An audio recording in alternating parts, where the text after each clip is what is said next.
तो दोस्तों आज मैं एक्सप्लेन करूंगा हाल ही में ही रिलीज हुई एक फिल्म चंद्रमुखी 2 को, जो कि चंद्रमुखी पार्ट 1 का सीक्वल है। और जहां तक मैंने थोड़ा बहुत सर्च किया है, ये मूवी मुझे नागावली या फिर मेरा बदला द रिवेंज स्टोरी का रीमेक लग रही है। बाकी आप लोग बताना कि आपको ऐसा लगता है या फिर नहीं, क्योंकि उसके अंदर जो कैरेक्टर्स हैं यहाँ पर काफी मिलते जुलते हैं। क्योंकि जो नागावली फिल्म है ना, उसको कहा गया है कि वो एक स्पिन ऑफ है चंद्रमुखी मूवी का, जो कि 2005 में आई थी। और यहाँ पर कहा गया है कि ये जो चंद्रमुखी 2 है वो चंद्रमुखी पार्ट 1 का सीक्वल है। तो देखना, मैंने काफी सारी चीजें बताई हैं, काफी इंटरेस्टिंग चीजें आपको समझ में आने वाली हैं, आपको काफी मजा आएगा देखने में। तो चलिए अब बिना किसी देरी के चलते हैं सीधा वीडियो की तरफ। तो चंद्रमुखी 2 मूवी की शुरुआत होती है काफी वेल्दी यानी कि अमीर परिवार को दिखाते हुए, जिससे मिलने उनके स्वामी आते हैं। और उस परिवार की हेड उनको बताती हैं कि मंगनी वाले दिन ही उनकी छोटी बेटी दिव्या का एक्सीडेंट हो गया था, जिससे कि वो चल नहीं सकती। और उनकी बड़ी बेटी ने उनकी मर्जी के खिलाफ कहीं और शादी कर ली थी, जिससे उन्होंने रिश्ता तोड़ दिया। लेकिन कुछ ही वक्त पहले उनको पता चला कि एक प्लेन क्रैश में वो और उसके पति की जान चली गई और उनके 2 बच्चे ही अब बचे हुए हैं। यानी कि ये उन दोनों की नानी है जो कि ये कहानी बता रही है। तभी स्वामी जी उनको ये कहते हैं कि उन्होंने अपने गांव की कुल देवी को बुला दिया है, जहां पर वो कभी गए ही नहीं। और उनके ही श्राप से ये सब हो रहा है कि उनकी बेटी की मौत हो गई, साथ ही साथ उनके परिवार के अंदर पैसों वगैरह की भी दिक्कत चल रही है। और सब कुछ ठीक करने के लिए उन्हें वहां पर जाकर नवरात्रि में 2 दिन दीपक जलाने होंगे और दुर्गा अष्टमी के दिन पूजा करानी होगी, तभी सब कुछ ठीक हो पाएगा। और उस पूजा के अंदर घर के हर एक मेंबर को दीपक जलाना होगा, तो उन्हें उनकी बेटी के बच्चों को भी साथ ले जाना होगा, जिनसे वो रिश्ता तोड़ चुके थे। अब तभी हमें उन 2 बच्चों को दिखाया जाता है जो कि एक ऑडिटर की कस्टडी में थे, जिनका हर टाइम ख्याल ऑडिटर का एडॉप्टेड बेटा पांडियन रखता है, जो कि अब उन बच्चों को लेकर राजमहल पहुंच जाता है। और पांडियन का रोल यहाँ पर निभाया है राघव लॉरेंस ने। और ये वही राजमहल है जो कि आखिरी मूवी में था, जहाँ पर सारी हॉन्टिंग हुई थी। अब पूरा परिवार यहाँ पर आ चुका है और इस महल का ओनर ओटीपी उन्हें वेलकम करता है। और वो खुद इस महल से परेशान रहता है, जो कि उसे हेरिटेज में मिला था, और उसे बेचने की वो कोशिश करता रहता है। और ओटीपी के कैरेक्टर को देखकर आप समझ ही गए होंगे कि यहाँ पर वो फनी कैरेक्टर है, जैसे कि भूल भुलैया मूवी के अंदर राजपाल यादव थे। खैर, अब सभी लोग राजमहल के अंदर जाते हैं, जहाँ पर ओटीपी सबको बताता है कि वो लोग कहीं भी जा सकते हैं, कहीं भी रह सकते हैं, लेकिन उन्हें बस महल के दक्षिण इलाके में यानी कि साउथ एरिया में नहीं जाना है। उसका कहना था कि वहां पर काम नहीं हुआ है, तो वहां पर जाना मना है। अब रात को फैमिली की एक बेटी साउथ एरिया में चली जाती है, जहां पर उसे किसी लेडी के गाने की आवाज सुनाई देती है और वो डर कर वापस चली आती है। तभी सुबह सबकी नींद खुलती है, तो वो लोग घर के बाहर किसी लड़की को रंगोली बनाता हुआ देख पाते हैं और गाना गाते हुए भी सुनते हैं, जो कि अपना नाम लक्ष्मी बताती है, जो कि महल के पीछे ही रहती है। खैर, वो लोग उससे अब थोड़ी बहुत बात करते हैं और वो अपने घर पर आ जाती है, जहाँ पर वो अपने पिता से कहती है कि उसकी एक इच्छा है कि वो उस महल को अंदर से देखे, जो कि वो एक दिन पूरी करके रहेगी। खैर, वो सब अब कुल देवी के मंदिर जाते हैं, जिन्हें देखकर गांव के लोग बात बनाने लगते हैं कि ये लोग उस महल में रहने आए हैं, मतलब मारे जाएंगे। यानी कि यहाँ पर इस तरह की कहानियां काफी फेमस थीं। अब ये सभी लोग पैदल ही मंदिर तक जाने लगते हैं, तो उन्हें एक बहुत ही पुराना बाबा या फिर ये कहें कि अघोरी मिलता है, जो कि उनसे कहता है कि उन्होंने बहुत देर कर दी आने में, वो लोग अकेले आए हैं, वो नहीं आया, और जब तक वो नहीं आएगा तब तक सब कुछ ठीक नहीं होगा। और वो अघोरी वहां से चला जाता है। वो लोग अब मंदिर के पुजारी से मिलते हैं और पूछते हैं कि मंदिर इस हालत में क्यों है, जिस पर वो कहते हैं कि 60 साल पहले वो यहाँ पर आए थे, तब भी मंदिर ऐसा ही था, और वो लोग वहां से चले जाएं क्योंकि वहां पूजा नहीं हो सकती, क्योंकि वहां रोशनी वो होने नहीं देगी। और कौन नहीं होने देगी, तो वो है चंद्रमुखी, क्योंकि अगर मंदिर में रोशनी हुई तो वैटियन राजा ताकतवर हो जाएगा। और उसके आने के बारे में ही उस बाबा ने बोला था, यानी कि अघोरी ने। पुजारी तो अब उनको वापस जाने के लिए बोल देता है, लेकिन वो लोग अपनी समस्या को हटाने आए थे, तो वापस जाने से मना कर देते हैं। खैर, अब रात को हमें घर पर दिखाया जाता है कि लक्ष्मी की पांडियन से जान पहचान हो गई है, और वो उसे महल दिखाने के लिए बुला लेता है। और वो दोनों साउथ एरिया में जाते हैं, जहाँ पर एक बंद दरवाजा होता है, जिसके ऊपर त्रिशूल लगा हुआ था। तभी उन्हें किसी स्त्री के गाने की आवाज अंदर से आने लगती है, जिससे लक्ष्मी डर जाती है और वो दोनों वहां से निकल जाते हैं। अगले दिन अब मंदिर की सफाई के लिए वो लोग एक आदमी को बुलाते हैं, जिसने कभी इस घर में पेंटिंग का काम भी किया था। और वो कहता है कि एक बार उसने साउथ एरिया में काम करते हुए किसी की शैडो देखी थी। लेकिन तभी ओटीपी उसे रोक देता है, क्योंकि वो इस परिवार को ये महल बेचने के फिराक में था और उनसे सच छुपाना चाहता था। और सबसे बड़ी बात कि इस परिवार को भी ये महल काफी पसंद आया था, तो वो भी चाहते थे कि वो यहीं पर रहें। खैर, तभी रात को वही फैमिली की लड़की साउथ एरिया साइड में जाती है, और ये एक बहुत ही गंदा सा कमरा था। तो ये वही कमरा है जहाँ पर आखिरी मूवी में गंगा का एग्जॉर्सिज्म किया गया था। खैर यहाँ पर उसे एक घुंघरू पड़ा हुआ मिलता है और उसके ऊपर गुलाल लगा हुआ था, जिसको जब वो फूंक मारती है तो हम किसी फोर्स को उस घुंघरू से निकलकर एक पोर्ट्रेट में जाता हुआ देख पाते हैं। और ये पोर्ट्रेट किसी और का नहीं बल्कि चंद्रमुखी का था। खैर तभी वहां पर एक खड़े हुए आधे जले पुतले को दिखाया जाता है, जो कि आखिरी मूवी में सर्वनन की जगह पर जला था। और उसे देखकर ये लड़की चिल्लाती है और डरकर भाग जाती है। अब इस चीख को सुनकर घर के सभी लोग जाग जाते हैं, जो कि बाहर आते हैं तो वहां पर महल से बाहर पुरानी केयर टेकर का घर था, जो कि सालों से पैरालाइज्ड थी, जिसने कि एक दिन महल की सफाई के दौरान कुछ देखा और फिर कभी उठी ही नहीं, और आज सालों बाद वो भी डर से चिल्लाई है। इसी बीच घर के बच्चे अपनी नानी के पास जाकर सो जाते हैं, जिससे सभी लोग बहुत गुस्सा करते हैं। लेकिन पांडियन उनको समझाता है कि उनकी मरी हुई बेटी की आत्मा को इससे बहुत दुख होगा और उसने अपना धर्म नहीं बदला था, ना ही उसके पति ने उससे ऐसा करने को कहा था, बल्कि उल्टा उसने उसका साथ दिया और अपनी फैमिली को भी छोड़ दिया। और उन्होंने दोनों बच्चों के नाम में लड़के का नाम कलाम और लड़की का नाम रागनी रखा है, जो कि उनकी नानी का भी नाम है। अब सभी को अपने गलत फैसले का रियलाइजेशन होता है और वो लोग दोनों बच्चों को एक्सेप्ट कर लेते हैं, और साथ ही साथ अब पांडियन भी इस फैमिली का हिस्सा बन गया था। अब अगले सीन में मंदिर साफ करने वाले दो लोगों की जान मिस्टीरियस तरह से चली जाती है। उनके लिए पुजारी उस फैमिली की हेड को दोषी ठहराते हैं और कहते हैं कि चंद्रमुखी वो मंदिर नहीं खुलने देगी, और उसके साथ वैटियन ने जो भी किया था उसके पाप के लिए खुद कुल देवता ने वैटियन को दंड दिया और मंदिर बंद कर दिया, जहाँ पर रोशनी जाने पर ही चंद्रमुखी को कोई हरा सकता है, और वो वहां पर रोशनी जाने ही नहीं देगी। खैर अब सभी लोग डर के मारे वापस महल आते हैं, जहां पर वो काफी परेशान थे, जहां पर उनको यकीन हो गया था कि चंद्रमुखी के श्राप की वजह से ही उन दो लोगों की जान गई है। और अब घर में भी उसके चलने की गाने की आवाजें आने लगी थी, साथ ही साथ उसकी परछाई भी सभी लोगों को हर जगह दिख रही थी। हालांकि वो लोग ढूंढते तो हैं तो उन्हें लक्ष्मी घूमती हुई मिलती है, जो कि महल देखने आती थी, और पांडियन इस बात को संभालता है और इन दोनों का आपस में यहाँ पर लव एंगल भी चलने लगा था। खैर अगले सीन में सभी लोग डिस्कशन करते हैं कि उन्हें पूजा तो करानी ही होगी और मंदिर की सफाई बहुत जरूरी है, लेकिन पूरे गांव में आसपास इवन घर तक के अंदर भी इस बात के लिए कोई एग्री नहीं करता। जिस पर पांडियन ये कहता है कि अगर घर का कोई भी आदमी मंदिर साफ करने नहीं जाएगा तो वो खुद ही मंदिर साफ करने चला जाएगा, और वो पहले भी चेक करने गया था तो वो दो वर्कर्स हादसे से मारे गए थे, ना कि किसी ने उनको मारा था। और हाँ, एक इंटरेस्टिंग चीज ये है कि एक वर्कर को एक सांप ने मारा था, और इस सांप को हमने पहली वाली चंद्रमुखी मूवी के अंदर भी देखा है। खैर अब वो खुद ही मंदिर साफ करने चला जाता है और अनजाने में वहां पर आसपास आग लग जाती है और अब मंदिर के अंदर रोशनी पहुंची जाती है, जिससे महल के अंदर चंद्रमुखी की आत्मा तड़प उठती है, रोने और चिल्लाने लगती है, उन्हें जाने के लिए कहती है और बोलती है कि किसी ने मंदिर को खोल दिया है, और वो उन्हें कर्ज करने लगती है। खैर अब पांडियन को मंदिर के पास वही अघोरी बाबा मिलता है, जो कि उससे कहता है कि उसने मंदिर में रोशनी भेज दी और वही ये कर सकता था, कोई और करता तो मारा जाता, क्योंकि वो उसी नक्षत्र और वक्त पर सेम राशि में पैदा हुआ है जिसमें राजा वैटियन पैदा हुआ था, और वही है जो कि यहाँ पर हो रही अनहोनी को रोक सकता है, लेकिन उसकी जान पर भी खतरा आ सकता है और महल में रह रही उस परिवार के किसी मेंबर के अंदर चंद्रमुखी की आत्मा ने कब्जा कर लिया है। यानी कि घर के अंदर खाली आत्मा का नाचना और गाने की आवाज नहीं आ रही थी, बल्कि चंद्रमुखी ने किसी के अंदर घर कर लिया था, और उसके चलते ही वहां पर ये सारी चीजें हो रही हैं। खैर पांडियन घर पर आता है और सबको मंदिर की बात बताता है, और सभी लोग उस महल के अंदर हो रही डरावनी घटनाओं के बारे में भी उसको बताते हैं। तभी स्वामी जी को वहां पर बुलवाया जाता है। सभी लोग उन्हें सब कुछ बताते हैं और ओटीपी भी सारी कहानी और पिछली मूवी में जो कुछ हुआ था वो बोलता है, और वो कमरा पिछले 17 साल से उसने डर के मारे साफ भी नहीं किया था।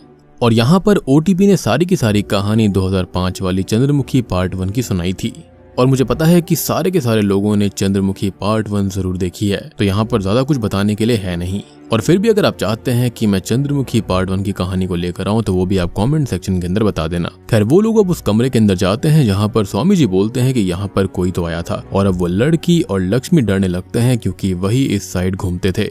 खैर अब स्वामी जी सभी लड़कियों को एक एक करके एग्जॉर्सिज्म वाली जगह पर जाने के लिए कहते हैं, क्योंकि इससे जिसके अंदर चंद्रमुखी होगी उसकी झलक दिख जाएगी। और अब लक्ष्मी को वहां पर भेजा जाता है तो वो डर के मारे मना कर रही थी, तो उसे जबरदस्ती उस एग्जॉर्सिज्म स्पॉट तक ले जाया जाता है, और उसने रागिनी की छोटी बेटी दिव्या की व्हील चेयर पकड़ी हुई थी तो वो भी वहां तक खींचकर चली जाती है, और तभी दिव्या के अंदर चंद्रमुखी की झलक दिखाई देती है जो सबको धमकी देने लगती है। और अब वैटियन का आधा जला हुआ स्टैचू भी टूट जाता है, जिससे एक फोर्स रिलीज होती है, और अब अगर चंद्रमुखी आई है तो उसका दुश्मन वैटियन भी जरूर आएगा।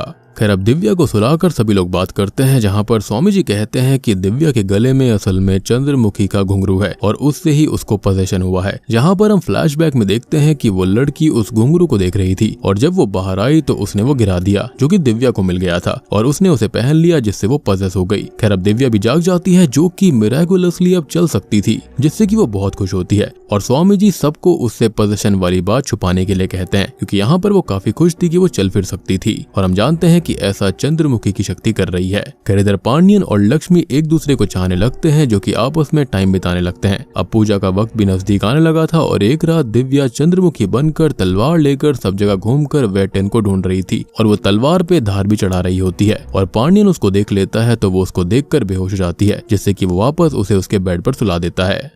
परिवार के सभी लोग मंदिर जाते हैं दीप जलाने के लिए और यहाँ पर पांडियन महल के अंदर ही था जो कि थोड़ी छानबीन करता है और वहीं दूसरी ओर दिव्या गाड़ी चला रही होती है, जिसके साथ उसकी माँ और दोनों बच्चे भी थे, यानी कि उसकी बड़ी बहन के बच्चे। और असल में वो पजेस्ड हालत में थी जो कि उन्हें मारने के लिए ले जा रही थी ताकि पूजा हो ही ना पाए। और यहाँ पर पांडियन बेडरूम में एक सीक्रेट डोर को खोलता है जो कि एक बेसमेंट के अंदर जाता है, जहाँ पर वेटियन का सामान और तख्त रखा हुआ था, जिस पर वो बैठकर वेटियन की तरह ही एक्ट करता है। और हमने पहले एक फोर्स रिलीज होते हुए देखी थी तो वो वेटियन ही था, जो कि अब पांडियन को पदस कर लेता है और दिव्या कार को खाई में गिराने ही वाली थी जो कि अब रुक जाती है।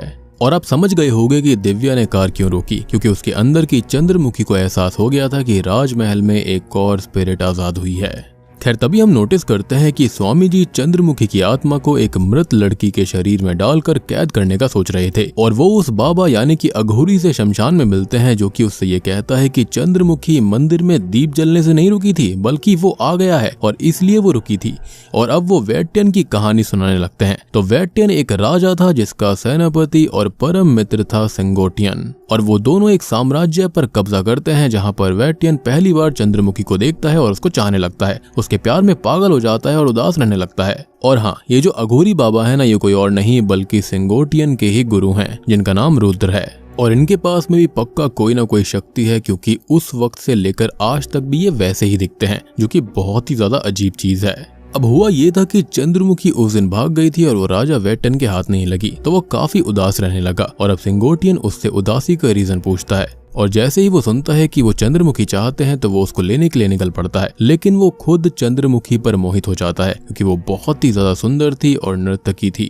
खैर इसके बाद में होता यह है कि सेंगोटियन अपने ही राजा वेटियन से बगावत करके उससे लड़ता है और उसको खत्म करके चंद्रमुखी और उसके राज्यों को हथिया लेता है। एक इंटरेस्टिंग चीज की चंद्रमुखी ने उसे अपने प्रेमी गुणशेखर के बारे में बताया था, जिससे वो शादी करना चाहती थी, लेकिन वो उसकी एक नहीं सुनता और उसे अपनी कुल देवी के मंदिर पर ले जाता है और ये वही मंदिर है और वहाँ पर पूजा करता है। और यहाँ पर हम उसके गुरु से मिल पाते हैं, जो कि मैंने बताया कोई और नहीं बल्कि यही अघोरी है, जो कि अभी तक जिंदा है। अब यहाँ चंद्रमुखी का प्रेमी गुणशेखर भी आ गया था, जिसे चंद्रमुखी इशारे से छुपने के लिए कहती है, लेकिन होता यह है कि अघोरी बाबा ये सारी चीज देख लेते हैं और अचानक से ही गुणशेखर गायब हो जाता है, जिस पर चंद्रमुखी को तो यही लगता है कि वो चला गया होगा।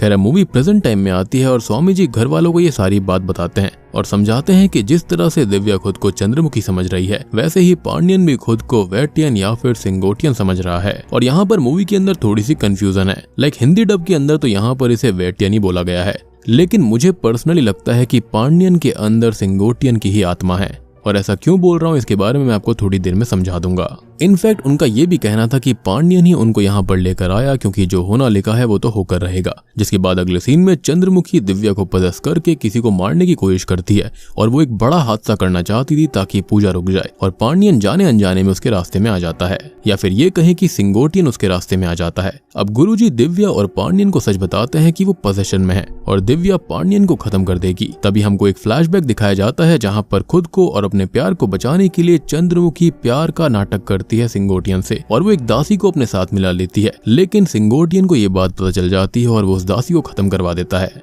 पास्ट में एक और इंटरेस्टिंग चीज हुई थी कि जब उस दिन अघोरी बाबा ने सारी चीजें सुन ली थी और देख ली थी, तो उसने सारी बातें सेंगोटियन को बता दी, जिसके चलते वो गुणशेखर को वहां पर लेकर आता है, जिसे उसने पकड़ लिया था। वो उसको बहुत मारता है और उन दोनों को नाचने पर मजबूर कर देता है, यानी कि चंद्रमुखी को भी। अब वो गुणशेखर का गला काट कर उसे खत्म करता है और फिर चंद्रमुखी को भी जलाकर मार देता है। और ये सारी चीजें चादर में लपेट कर हुई थी। लेकिन ऐसा करने के बावजूद भी सिंगोटियन अपने महल में काफी परेशान रहने लगा था और उसे चंद्रमुखी की याद सता रही थी। तो वो अपने बेसमेंट में जाता है, वहां पर बैठता है और वहां पर एक सांप आता है जो कि उसको डस लेता है, जिससे कि वो मारा जाता है। और इसलिए मैंने बोला था कि पांड्यन को सिंगोटियन की आत्मा ने पजेस किया है, क्योंकि बेसमेंट के अंदर तो सिंगोटियन ही मारा गया था। और बात रही चंद्रमुखी की आत्मा की, तो उसे अपने हाथों से वो मार नहीं पाई थी, तो वो अब तक इसलिए भटक रही है। अब तभी स्वामी जी एक प्लान बनाते हैं और दुर्गा अष्टमी के दिन ही चंद्रमुखी को पांड्यन को मारना था, यानी कि सिंगोटियन को, क्योंकि वो भी उसी दिन मारी गई थी। और अब वो पूरी तरह से दिव्या को पजेस कर लेती है। वो बहुत ही भयानक तरह से नृत्य करने लगती है और वहां पर पांड्यन भी आ जाता है, जिसके अंदर उसे सिंगोटियन दिखाई दे रहा था और वो दोनों लड़ाई करने लगते हैं तलवार से। और यहाँ पर एक सर्कल भी बना हुआ था, जिसके अंदर आने पर पांड्यन के अंदर से सिंगोटियन की आत्मा बाहर निकल जाती है, लेकिन वो लड़ाई रोक नहीं सकता था, क्योंकि अगर सिंगोटियन नहीं होगा तो चंद्रमुखी खुद को खत्म कर लेगी, मीन्स यहाँ पर दिव्या भी खत्म हो जाएगी। और इसके चलते ही उसे सिंगोटियन या फिर वेटियन वाला नाटक जारी रखना होगा। खैर अब वो लड़ते लड़ते पर्दे में लिपट जाता है और चंद्रमुखी उसका सर धड़ से अलग कर देती है, और यही उसकी प्रतिज्ञा थी। तभी स्वामी जी वहां पर आते हैं और उसे फ्यूल देते हैं ताकि वो वेटियन या फिर सिंगोटियन की बॉडी को जलाकर आजाद हो जाए। चंद्रमुखी का बदला पूरा हो चुका है, तो वो हमेशा के लिए यहाँ से चली जाती है। और दोस्तों अब यहाँ पर खुलते हैं इस प्लान के असली पत्ते।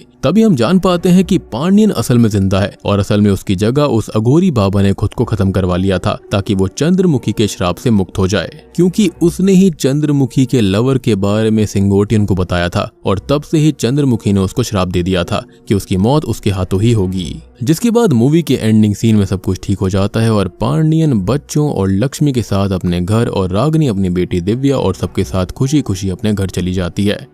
और बूम, इसी के साथ में चंद्रमुखी पार्ट 2 यहीं पर खत्म हो जाता है।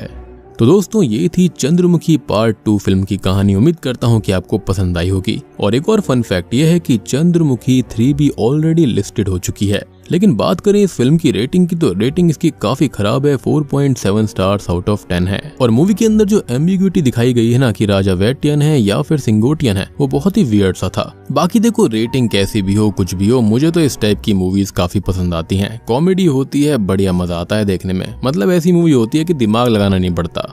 मतलब कि थिएटर के अंदर एंटर करो, दिमाग घर पर भूलाओ, आराम से बैठो, टेंशन मत लो, पॉपकॉर्न खाओ और मूवी देखते रहो और एंडिंग के बाद में निकल लो। और यार ये जो मूवी है ना चंद्रमुखी 2, ये मुझे लगता है कि ये मेरा बदला द रिवेंज स्टोरी से मिलती जुलती है, या फिर ये कहें कि उसका रीमेक है, क्योंकि उस मूवी के अंदर भी गुनासेकरा का मेंशन किया गया है, यानी कि चंद्रमुखी के लवर का।